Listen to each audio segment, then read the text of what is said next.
So I've been reviewing headphones for a few years now, and the Bose headphones I did do a few years ago didn't get such a great review, but the QC35 II has been on my head for almost a year now, and I have some things to say about it now that the new 700 is coming out, and I've got a review coming out on that. So this is a review of the Bose Quiet Comfort 35 II from an audiophile perspective.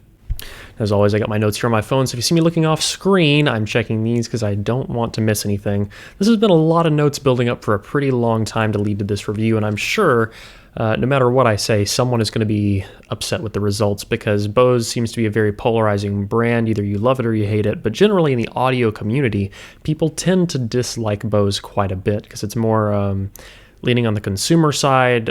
They tend to not really play much to that of hi-fi enthusiasts. So starting off, this is a very, very ergonomic headphone. Actually, one of the most comfortable ones I've ever worn that doesn't have a suspension strap on top.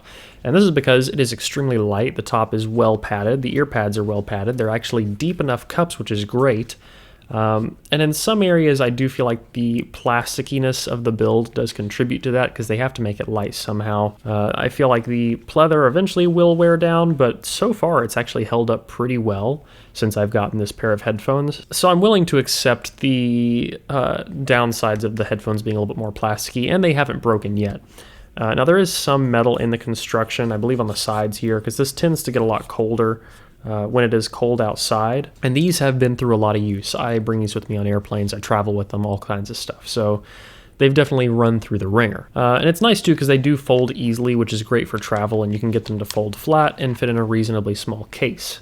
And comfort-wise, the only complaint I've ever had is they do get warm on my ears, but that's with any closed-back headphone, and while this top is well padded, I do sometimes get a hot spot right here on top after a number of hours, but that's only usually during a long listening session. But that's an interesting point I want to make, is I don't normally use this for something I would describe as a listening session.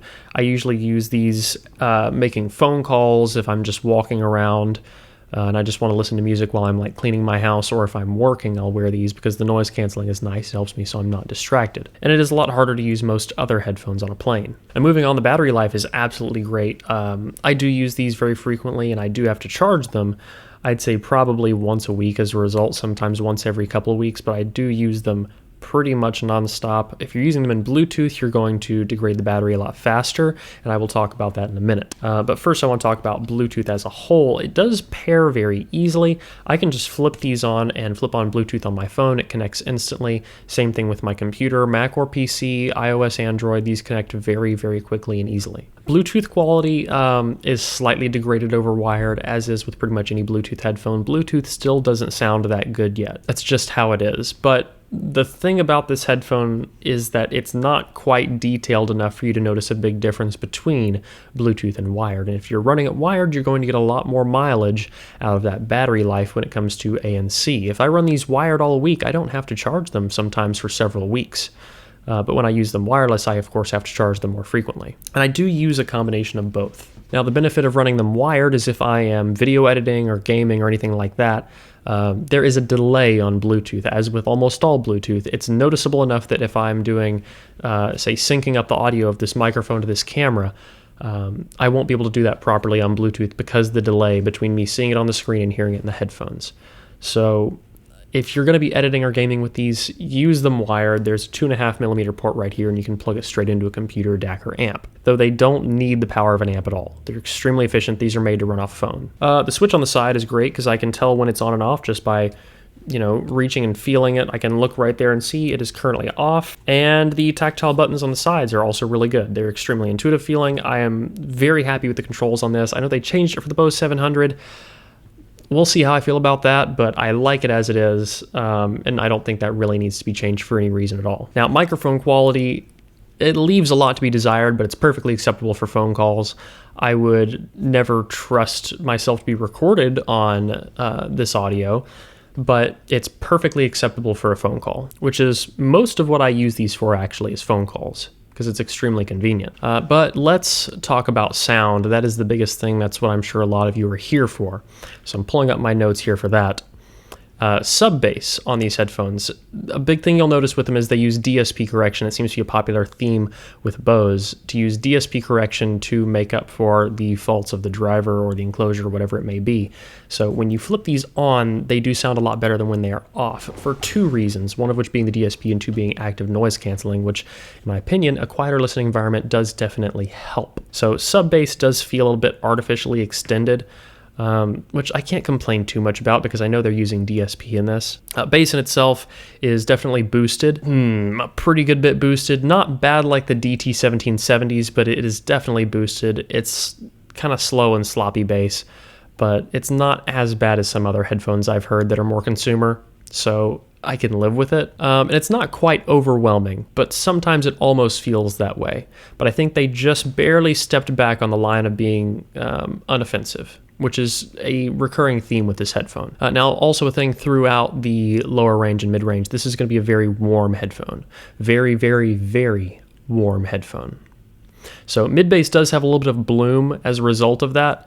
It's not terrible, but it does bloom sometimes, so you will notice notes where a person's voice is going to bleed through into the bass. It's going to sound a little bit strange and boomy at times, but that does really help with things like guitar sometimes sound a bit more full. It's definitely an artificial fullness that's being added, but the warmth is definitely preferred in a headphone that is lacking in detail as opposed to something that's going to be both lacking in detail and extremely neutral. So as far as a consumer headphone goes, I would prefer it to be warm like this. And for the mid-range, I wrote warm, sloppy, but not lacking in presence. Lacking in detail, but not lacking in presence. It's once again very non-offensive sound. It doesn't sound like anything is missing for the most part. Maybe a small dip in the lower treble. But for the most part, it's a reasonably full sound. It's just not very detailed. Now the treble itself does seem to be a little bit recessed, but because of its lack in resolution and lack of detail, it does come across harsh and sibilant at times, which is unfortunate. But for the most part, it still leans on the side of unoffensive. So pretty much across the board, this is going to be lacking in detail, like I said.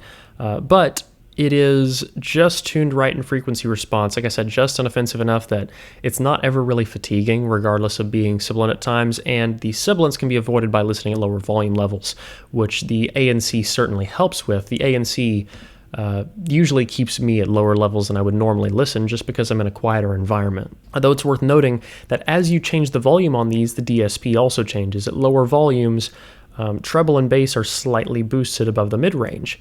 As you increase the volume, they recess, but as you approach a more neutral sound signature, the headphone starts to compress the dynamic range. So these are not bad on dynamic range at lower levels, but the higher you crank them up, the less dynamic range you're going to get. And now, surprisingly, Soundstage is pretty good for a closed back. Of course, we're not getting anything like Argon, but much more than I expected out of this headphone when it began. It has a lot of Soundstage, but not quite a lot of depth. And the way I describe that is more to do with the detail of the tracks it's presenting. A lot of times, and on a very nice headphone, you will hear an MP3 versus a lossless file, and the lossless version will have much greater depth and separation to it. Whereas these, I find I can listen to pretty much anything, high quality or low quality music, and it doesn't sound that different.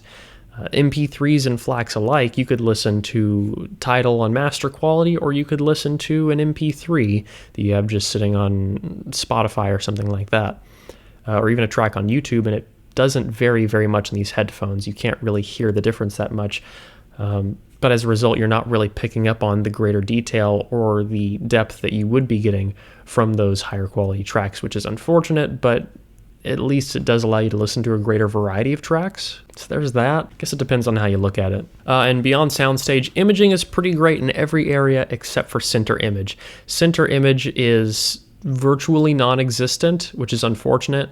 Singers do get reasonably present, and vocal presence is not bad, but center image is just very unclear.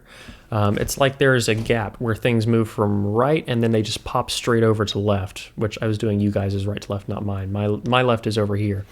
But there's just a gap. It's like it goes from here and then it just jumps over to the side and just skips an invisible barrier in between. So I have bullet points for the final conclusion here.